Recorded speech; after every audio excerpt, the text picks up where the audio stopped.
Years ago, at a furry convention, there was a mysterious fursuiter that no one there had ever seen before.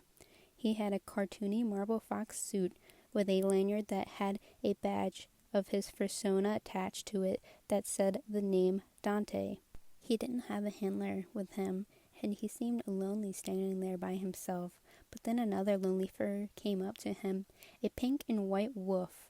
"Hi, I'm Coral," she said, while looking down at his badge, "and I'm gonna guess that your name is Dante?" "Haha, yup," he responded. "So did you also come here by yourself too?" "Yeah, this is my first time at one of these things, and I haven't told my friends I was a furry yet." "None of my friends could make it, so I'm kind of lonely. Would you like to be friends?" "Yeah, sure, it would be nice to be friends with someone I don't have to hide my true self from." Dante and Coral spent the whole day together, wandering around the con, while chatting, and when the night came, they went back to Dante's hotel room. "I had so much fun today." "Yeah, me too."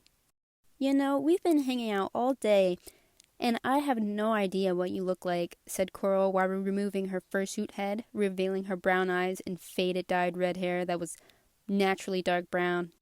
"Yeah, I don't think you want to see the ugly mess that's hiding under this mask." "Oh, shush. You probably aren't as ugly as you think you are."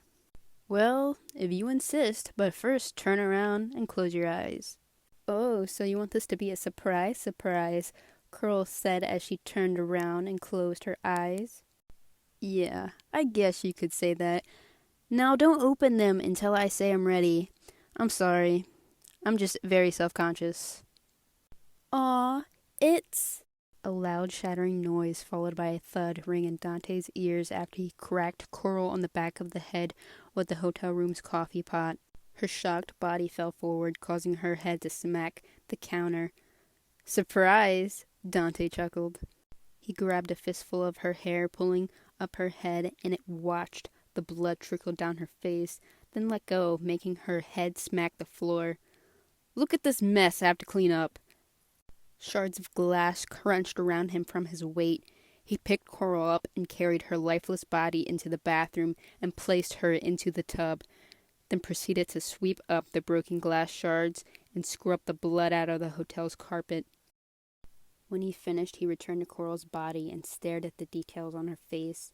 Then he bent over the tub to unzip her fursuit that was lightly covered in Coral's blood, lifting her up as he removed her limbs from the sleeves. When he finally got the fursuit off, he crammed Coral's body to one side of the tub so he could wash the blood out of the suit. When he was done, he tossed the suit on the shower curtain rod to dry, then retrieved the head Coral had dropped when he struck her, and the feet paws that fell off when he dragged her body to the bathroom. He washed them too, and put them on the side of the tub. Then he washed the dried blood from Coral's head and placed her fursuit head on her. He left the room and came back with a fan to speed up the drying process. When it was done, he grabbed all the fursuit parts and stuffed them in a trash bag, then took it out to his car. When he returned, he sprawled out Coral's body in the bathtub, removed all of her clothes, and put them in his suitcase. Since they didn't have any blood on them, he walked back into the bathroom with a butcher's knife, then proceeded to chop off all of her limbs into tiny pieces, blood splattered onto his lips. He licked it off. Sweet," he said in a deep tone.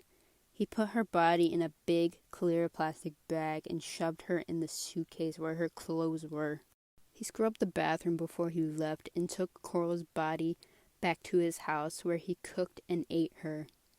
2 years later, he went back to the same con and met another lonely fursuiter named Squid, who was a purple raccoon, but Dante remembered how exhausting it was to clean the hotel's bathroom. So he gained Squid's trust over the process of 3 days and asked Squid if he would like to go to his house and see his furry collection. Squid agreed. Dante's room was full of art of his persona, and older versions of his head were propped up on a bookshelf, and there was a jumbo plushie of him laying on the bed. Squid stared around the room in awe. "Hey, I'll be right back," Dante said. While he was gone, Squid decided to snoop around the room and found a scrapbook with a label that read, "Furry Memories."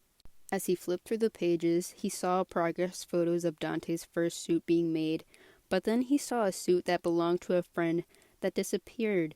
The photo was of her and Dante dancing, surrounded by lifeless fursuits. Squid heard Dante coming back. He scrambled to put the book away. "I'm back," Dante said. He then saw that the book was obviously out of place. Squid had seen Dante's eyes dart to the book and then back at him. Squid jumped up, ran out of the room, down an unfamiliar hallway, into another room, where he paused and couldn't move because of what he saw.